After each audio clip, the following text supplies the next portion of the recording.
So I think you may have done the exercise given in the last class. So the unit of work is joule, and other units are in CGS unit we are using dyne and centimeter.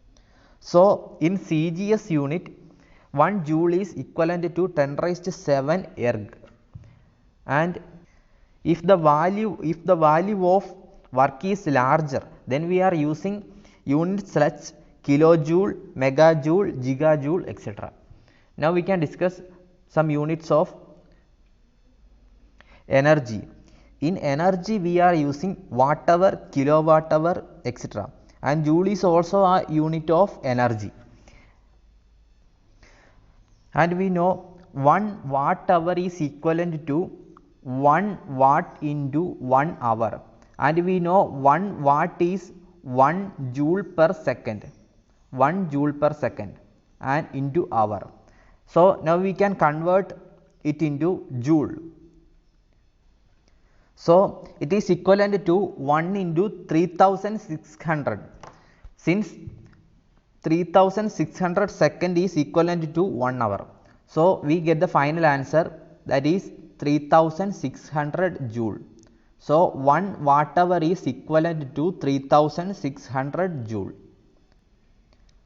To convert the value we get in watt hour to kilowatt hour, we need to multiply the value with 1000.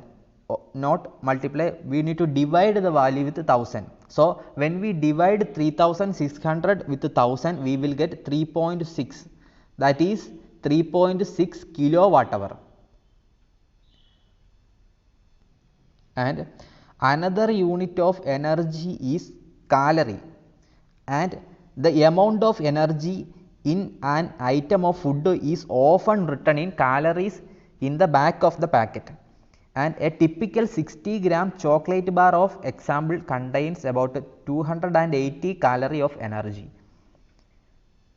And another unit of energy is electron volt, and in the case of energy transfer among atomic particles, the energy is very small. So we need to have a unit which is very smaller, that is electron volt. And electron volt is defined as if we have a potential difference, and if we are accelerating an electron in that potential difference, and the value of that potential difference is 1 volt, then the energy gained by the electron is called 1 electron volt. So we can determine the value of 1 electron volt. So 1 electron volt is the energy gained by the electron when it is accelerated through a potential difference of 1 volt. So 1 electron volt is equivalent to charge of 1 electron multiplied by the potential difference, that is 1 volt. So we know the charge of 1 electron is 1.6 into 10 raised to minus 19 coulomb. So we get the value of 1 electron volt as 1.6 into 10 raised to minus 19 joule.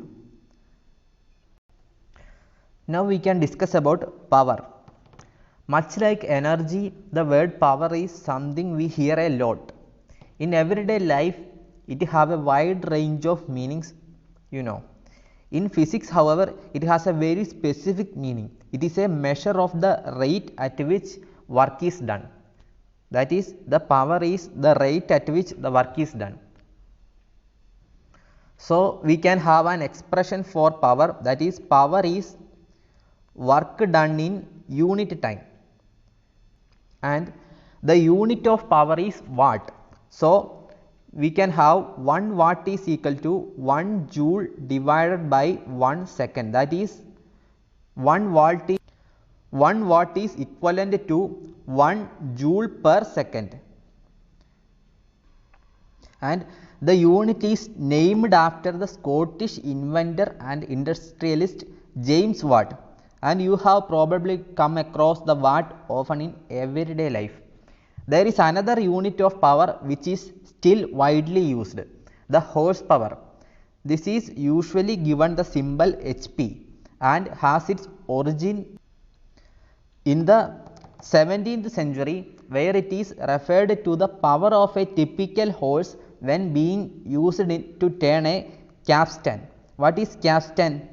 You can see the picture here. Here you can see a horse is rotating in circle around the capstan, and capstan is that instrument in olden days we are using for mining purpose. So the power of the horse which is rotating in around the capstan is referred to as 1 horsepower, and 1 horsepower is equivalent to 746 watt. So horsepower and watt are units of power, and there are other units also. That is, if the value of power is larger, we are using kilowatt, megawatt, gigawatt, etc. And if the value of power is very small, we are using units such as milliwatt, microwatt, etc.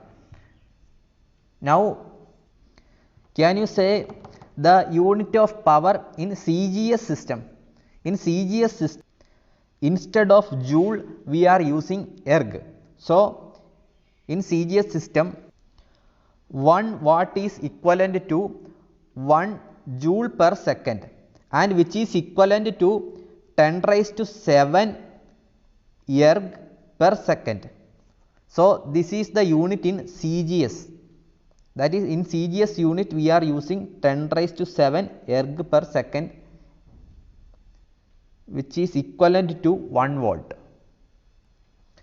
Now we can discuss one numerical. A boy takes 3 minutes to lift a 20-liter bucket containing water from a 20-meter deep well, while his father does it in 2 minutes. And the question is, compare the work and power developed by them and how much work each does. Take the density of water as 10 raised to 3 kilogram meter raised to minus 3, and the acceleration due to gravity is given the value 9.8 Newton per kilogram. So can you solve this question?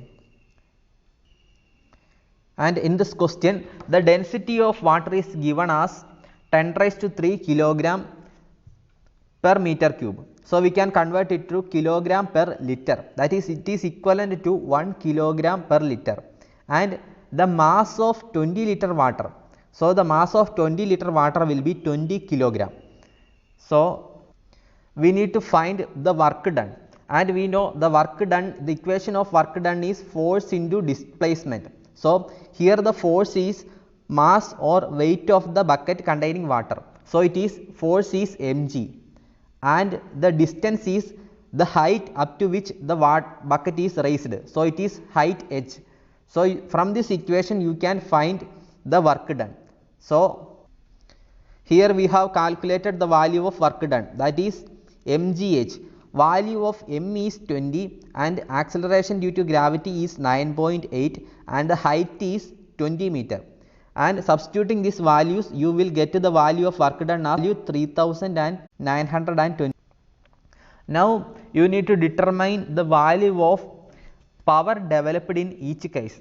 In this question we need ratio only. So in this, here we have determined the exact value, that is, we know the power is work done upon time taken. So here the work done we have already find 3920, and it divided by time taken. In the first case the time is 3 into 60 seconds, and the second case the time is 2 into 60 seconds. So we have find the value 21.7 watt and 32.67 watt, and from this equation we will get the ratio of work done by the child and his father as 2:3.